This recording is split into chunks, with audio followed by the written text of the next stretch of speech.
So, a lot going on. A lot going on. Hunty Biden caught with an underage hooker.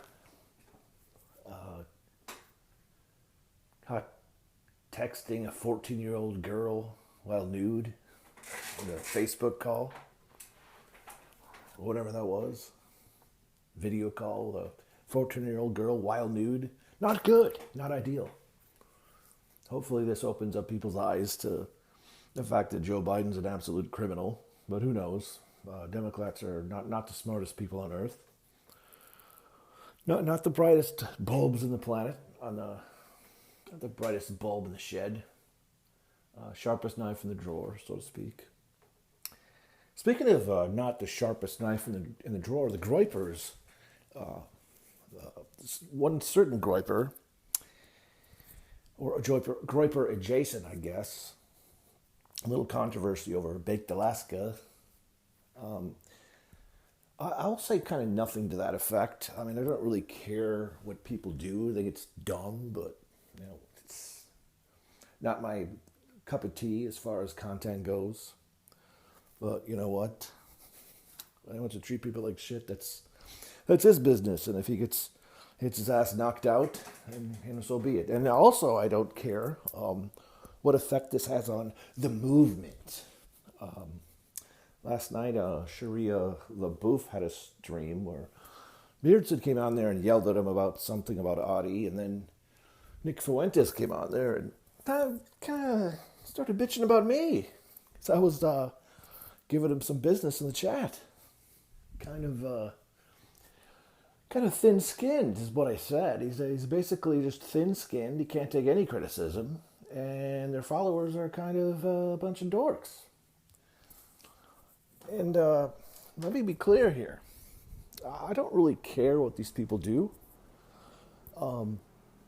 My intent, what I do, is to sort of like give people advice as to, maybe the best course of action.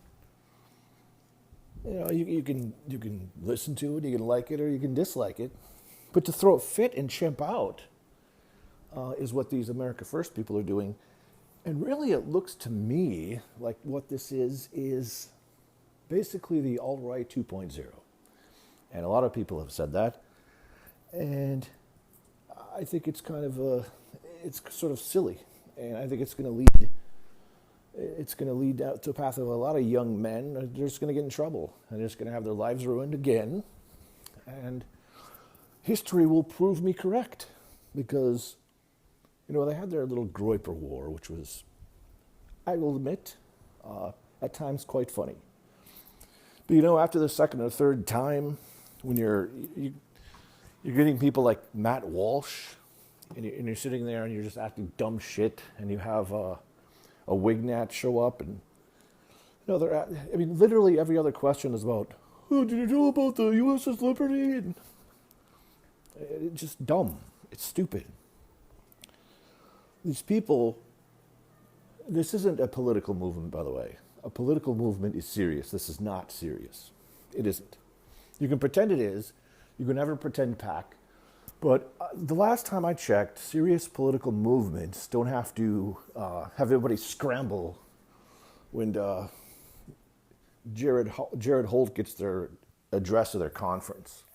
They don't have to scramble like rats when a member of the press figures out where they are. If you're a so-called political movement, but you have to operate in secret, that's sort of an issue, don't you think?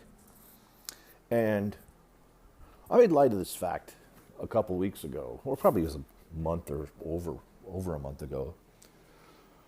When Matt Walsh has made a big, turnaround in his content. He's saying things about Black Lives Matter that are pretty basic and obvious, and this is kind of what everybody should be thinking. So if there's a guy with how many followers he's got, like 300,000 or whatever, when somebody says this, it's good. But the Groypers and the movement, instead of embracing this from basically a former enemy of theirs, No, they have to take offense. Oh, I don't trust him. He said something mean to me once, so I don't trust him. They're like fucking girls. They're like little tiny girls. So what the fuck is this? It's not a political movement. And I don't give a shit about Matt Walsh. He works for Ben Shapiro, right? Basic bitch conservatism, personified. But when really your movement is giving Nick Fuentes super chats, and that's about it, right? Giving Nick Fuentes super chats, harassing regular people, which what they do, what Baked Alaska evidently does now, goes up to convenience store clerks and starts yelling at them, gets into fights with people, has black people fight women for him, which is whatever. You can do whatever you want, but don't call yourself a serious political movement when this is what your whole thing is comprised of. Okay? The Groyper War, you have to do more than that. You have to be more than just showing up at random conservative Inc. peoples and like telling them about the Jews. You know? It has to be a little more than that. And for these people to pretend like they're anything but a cult of Nick Fuentes is it's silly. The whole thing, the whole operation is silly. All this is going to do is get people in trouble. Dan Crenshaw was right. As much as I despise Dan Crenshaw, he was absolutely right. All these people are, if they get found out, they're going to have to, hide this bullshit from their future employers. And what is it worth? I mean, are you speaking truth to power when you're just whining about Jews 24/7? Is that really what this is about? Giving super chats to your various e-celebrities? Is it?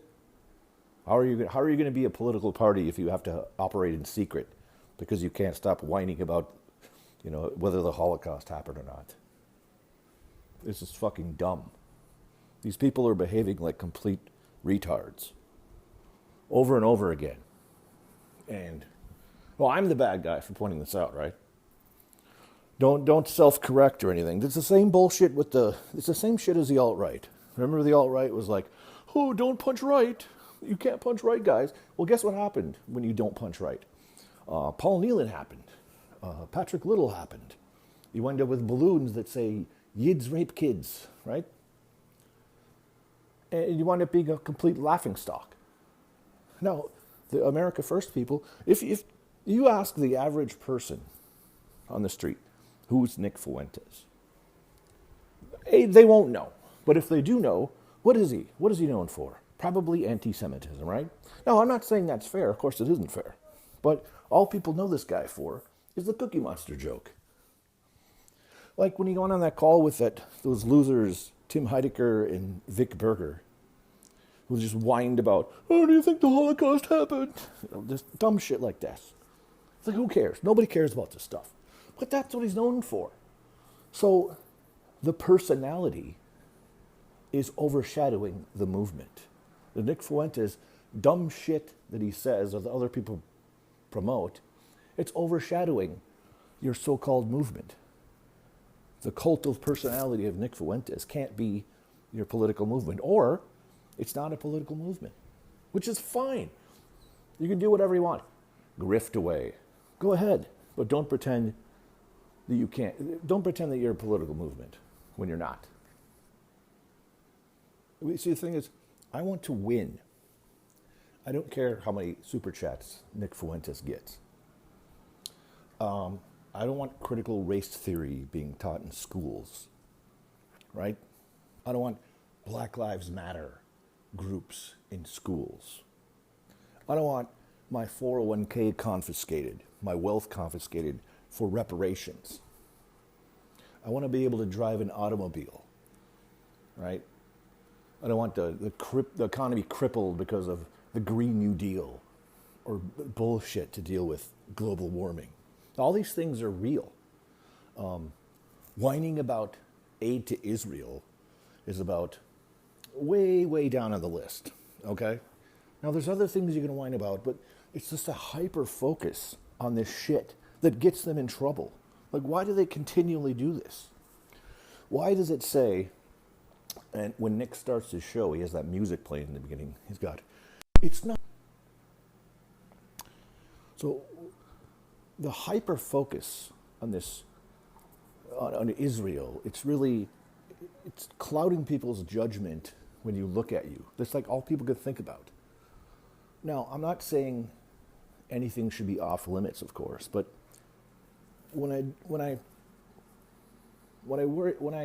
think about the things that I worry about, that we should all worry about, the amount of money we give to Israel, quite frankly, is not very high on the list. Not ideal, sure, but like foreign aid in general is not very high on the list. I mean, I'd rather give foreign aid to countries than go to war with them. The problem is the same thing as the alt-right. Again, it's alt-right 2.0. They're hyper-focusing on certain issues that act as barriers to entry to anybody who doesn't think that way.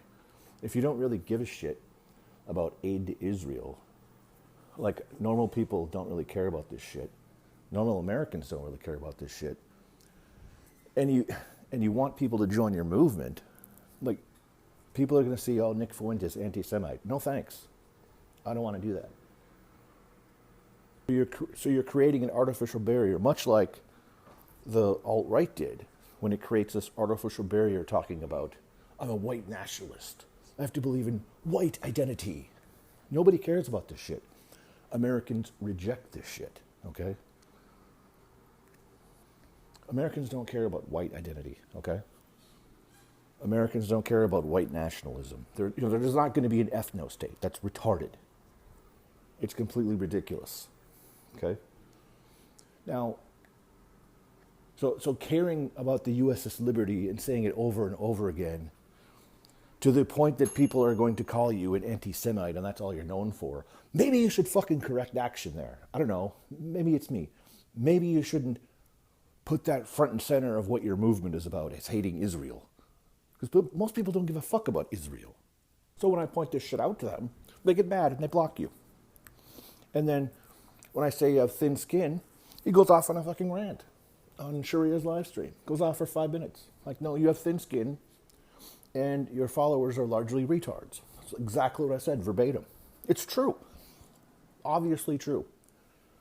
Jaden McNeil tried to do a Zoom call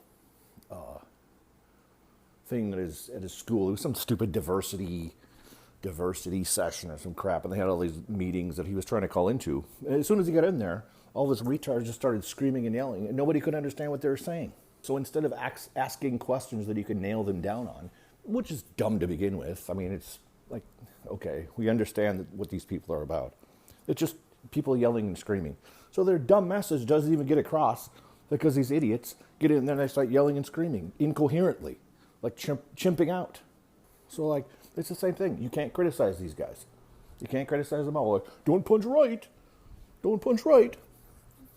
You know, I've stood up for this guy on many occasions, like 3 or 4 separate occasions, against Richard Spencer, or Richard Spencer called him, oh, he's evil and he has mean intentions. I don't think that. I don't think that at all. I don't think he's evil and has mean intentions. I think he's just going in the wrong direction. Their hyper-focus on aid to Israel is turning people off, or is going to turn people off. It's going to create a natural barrier that people are going to be turned off by. I said as much to him, and I said as much to Scott Greer, too. Like, you guys bitch about censorship all the time. You're just constantly whining about the Jews. What the fuck do you think is going to happen? I mean, you can operate in reality, or you can operate in fantasy, which I think these guys don't give a fuck about a political movement. What they care about is making money, and making money off super chats, and putting a fucking wall around themselves. Oh, look at us. We're persecuted. You have to give us money because we're fighting the system. We're not going to cooperate with anybody else, though. We're not going to let anybody else in because, oh, these guys with the exact same views as me. Oh, he called me a bad name 2 years ago. Or he didn't like the fact that I sent 20 retards to fucking scream and yell at him. So I don't like him. I don't trust him. Then fuck yourself, you fucking losers. Your movement is not a movement. It's going nowhere. It's the alt-right 2.0. And if you join this fucking movement, you're retarded. You fucking people.